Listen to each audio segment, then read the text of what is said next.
In this video, you'll learn how to publish pages to the web in Notion. By the end of this guide, you will be able to share your Notion pages with anyone by enabling public access. Start by navigating to Notion and logging into your account. Once you are logged in, locate the page you wish to publish. It is essential to review the content thoroughly before proceeding, as published pages will be accessible to anyone on the internet. Ensuring your content is ready is a critical step in the publishing process. Next, open a share menu for the page you want to publish.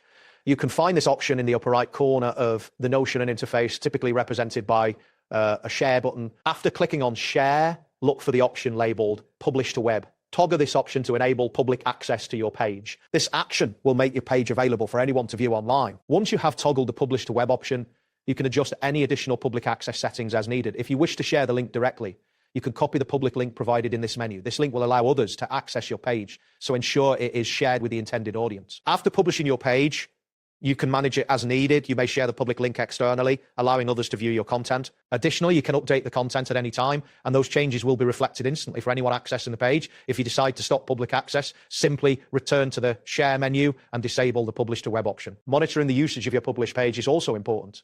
Keeping track of who accesses your content can help you manage your information effectively. Remember to revisit your settings regularly to ensure they align with your sharing preferences. That wraps up today's guide. Thanks for watching, and catch you in the next tutorial.